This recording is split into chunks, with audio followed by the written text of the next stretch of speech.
go right into it. And he also told me a great deal about African culture, and at the end of each sentence he would say, "This is yours, this is yours," and just reaffirmed it. And then when I worked with Ibrahim, who does Vogalan designs, he was saying exactly the same thing, showing the techniques and saying, "This is yours, this is yours." Yeah. You also had the opportunity to go to the Dogon Valley. Yeah. What did you see there that enriched your work further? How do I put that into words? It was a truly deep spiritual experience. Really hard to quantify. All I can say is they were a group of people who some might say have nothing, but they have far more than everybody here. And the culture, the richness of the culture, strong sense of community that they allowed me to be a part of was totally empowering. And there seemed to be power and strength everywhere with everybody. And it's so hard to put into words about that, but it was an extremely positive experience. Okay, before we all get the next flight to Dogon Valley, let's focus a bit on what you did here, because you arrived fresh from Mali in the Tolhuistuin with an idea of what you wanted to do here. What did you have in mind originally? I had in mind to produce an installation called Strange Fruit, based on the Billie Holiday record of the same name.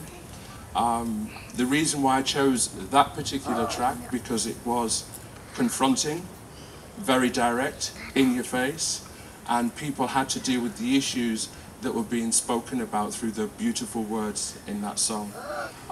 The reason why I felt I had to go back to the Billie Holiday record is because I see a similar pattern happening now, and I don't think it should be ignored. I was a teacher for 20 years.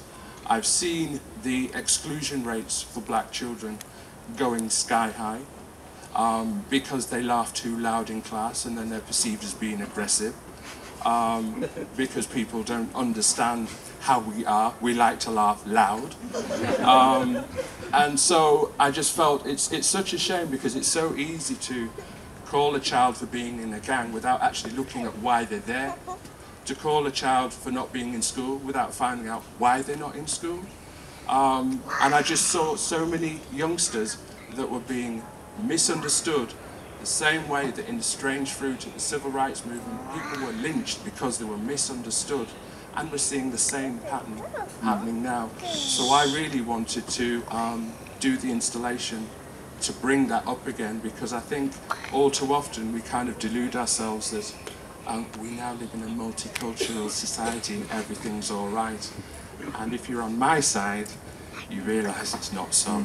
And it's not just black children. There are so many children from different communities, different backgrounds, who are misunderstood, and then they enter onto this negative cycle that is very difficult to get off. And I think it's our responsibility to understand them before we misunderstand them. Thank you for that, because we've come to know Kevin here as a really sweet, polite guy who's friendly with everyone who works here, but the rage about what's going on in society is always there, and I can hear it in your voice right now. Yeah. When you came here, you had an idea of how to express that through your work. Yes. Give us the image before we're gonna walk over there and see what it turned out to be in the end. When you say give an image, what do you mean?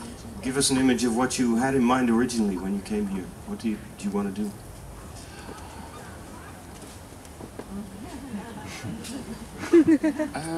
Trees, faces, nooses. Yeah. It's like a vision. It's coming to me now. It's a long time ago. I know. Yes. What I wanted to do. I'm a ceramicist, so clearly I have to interpret the song using clay. And originally, what I was going to have, not dissimilar to the one that's over there, was I was going to have a series of ceramic heads hanging in the trees all over the park. This nice, happy, positive park. And I tried to suspend them in nets, Strange Fruit, and yeah, it looks shit. Yeah. It looks shit. Yeah. The clay works lost all of their power because you couldn't see them. They were obscured by the nets. And at the end of the day, most of my ceramic pieces that I've made since IFA, I have placed on the ground so that there's a closer connection with the ancestors who are there. So really, it kind of defeated the whole object to have these very strong clay pieces more or less swinging from trees. So in the end, well, I won't explain what it is because you'll see. Shall we go and have a look? Do you want to say a few things about the installation before we arrive there? Oh, well, actually, before we go to the installation, I have a couple of paintings that I've done. One of them is a homage to King Solo, who was so influential and helpful to me when I was in Mali.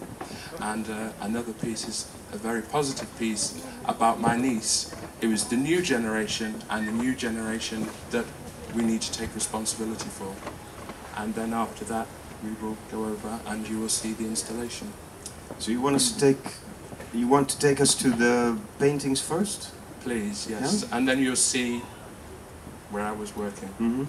So you're going to take us to your villa just around the corner here? Yeah, it's tidy. Yeah? Okay. Yeah. Let's go.